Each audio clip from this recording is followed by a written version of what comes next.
Okay, I want to look at the next person who's going to come into your life who is important to you. So we're going to get details. Keep in mind, this does not have to be just like romantic. In fact, that's not the intention. If it ends up being romantic, then that's what it is. But let's see what we get. Sagittarius, just like a Sag, should just pop into your life. Okay, so this is very likely the next person who is coming into your life in an important way. They could be a Sag, they could have Sun in the 9th house, they could have important Sagittarius placements. This person has a good sense of humor. This person doesn't always know how to reel it in, though, is something I'm getting. Very boisterous.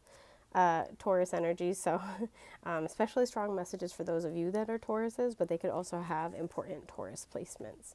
You may have met them in Taurus season, and you will be like getting closer at another time in the year. Excuse me. For some, this person could come in Sagittarius season. I'm not getting that quite as much. Yeah, okay. 7 of Swords. This person's cheeky. They might have a little bit of seemingly a trickster energy. I actually don't feel like they're a dishonest person. Usually that's the 7 of Swords.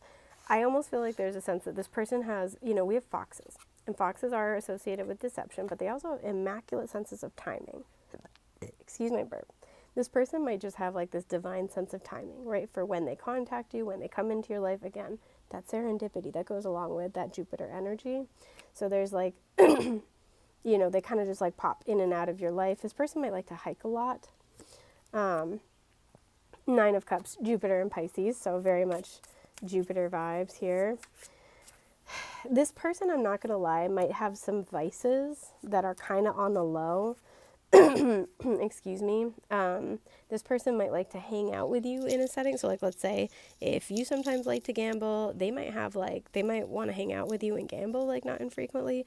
Be mindful of any if that's the only setting they hang out with you in, right, is where there's like something that could potentially kind of like be addictive. Just pay attention to how they relate to it. 5 of Swords, this person could end up in like conflict not infrequently, but the thing is, like, I don't think they're trying to. There's a lack of like awareness about how their words sound to other people, but they're not trying to start fights. This is like a jovial, good-natured person. Sorry, I have a straight hair. Driving me nuts. Like a jovial, good-natured person, more often than not. Yeah, the Sun. We have Leo energy now showing up, so this person could have Leo placements. You could meet them in Leo season. And the 2 of Cups. So I do feel like, be prepared, right? Because what I feel like is that on the surface, it's going to kind of look like this person does whatever they want to do, and they're just kind of like being either sneaky about it, or they don't care about how they're making people feel. That's not their intention. I think this person lacks a certain amount of self-awareness about how especially the way they talk, impacts other people. Like they say things and it means kind of like one thing to them and it sounds another way to other people. This is something that they might struggle with. You might at some point get close enough that that's something you guys can talk about in a way that they'll listen. But you and this person, you're going to vibe hardcore. And so like you might find yourself having to explain to people a lot, like, oh, they don't really mean anything by it. Oh, they're not really like that.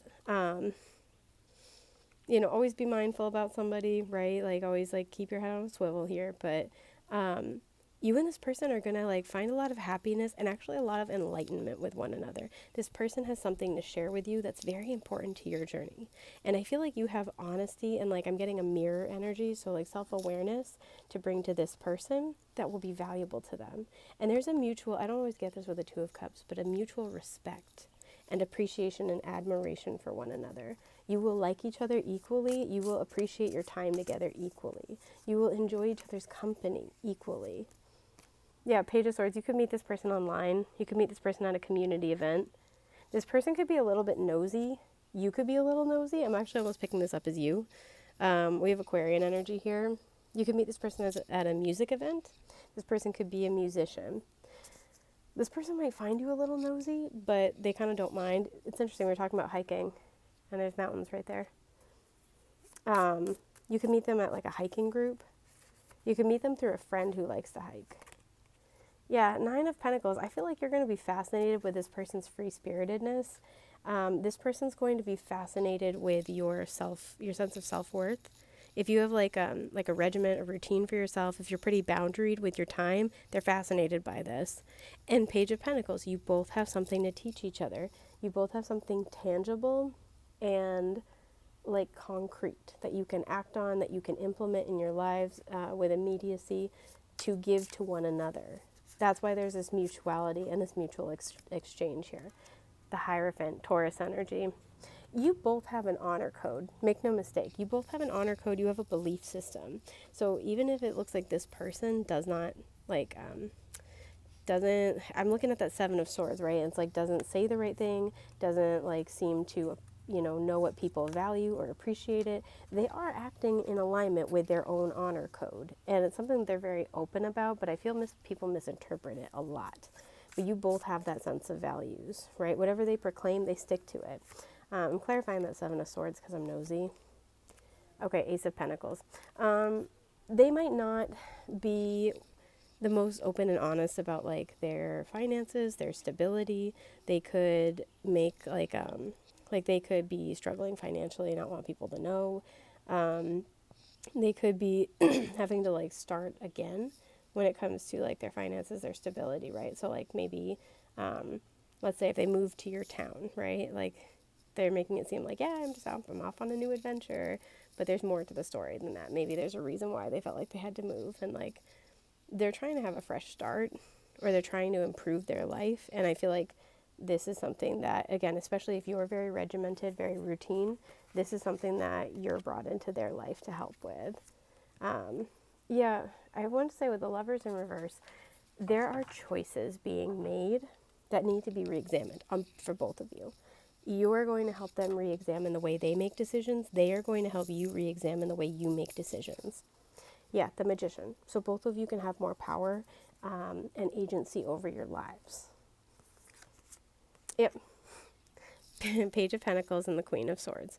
A lot of you, like I said, you both have a way of discerning, like gathering information, sifting through it, and then making decisions, especially with new things presented, with new opportunities, new ventures, new stability, new jobs, things like that, right? Pentacles energy. What is stable and what is not. You both have a decision-making process. There's like a, I don't know, like there's like a hole in your armor, there's a hole in their armor, and you're going to help each other patch that. You're going to help each other become more aware of like a flaw in the decision-making process, or maybe not even a flaw, but a weak spot that you can then improve on, and it will change the way that both of you kind of make decisions and sift through information, as well as the way that you both kind of like move through your daily lives. It's something I'm getting, move through the world. It will change the way they move through the world. It will change the way you move through your day. Yeah, the Hermit. This relationship, we have Virgo now, this relationship is going to bring in a lot of understanding, a lot of awareness. We have the sun here, right? Smack dab in the middle. The sun always indicates like awareness and enlightenment. And it's going to really show you about the path you've been walking, what about it has worked, what about it is not working, and like how to make adjustments so to get to where you want to go more successfully. Because I feel like with the Three of Swords, both of you have a lack of awareness that has been hurtful or has caused problems. And you're here to kind of illuminate that for each other. You're here to kind of be able to see your journeys and your lives without shame, without judgment, but with openness and honesty. And I feel like a lot of calm, right? These aren't fights that I'm feeling. I'm seeing nothing about fights. These aren't, daggers being thrown. These aren't criticisms. These aren't things being shoved in your face, right? These are two people talking and saying, well, have you considered it this way? Like, okay, yeah, I know this is your intention, but this is how people are hearing it. Or I know this is what you want to do, but this might be getting in the way. These are two people workshopping their lives and helping each other get more clarity. And that's very valuable. Last card that's sticking out is the Nine of Swords. I think both of you have some secret anxieties that you're going to help each other kind of like address. And it's going to be, again, a very valuable relationship when it comes to mirroring back important information. So I hope that's been helpful. Good luck.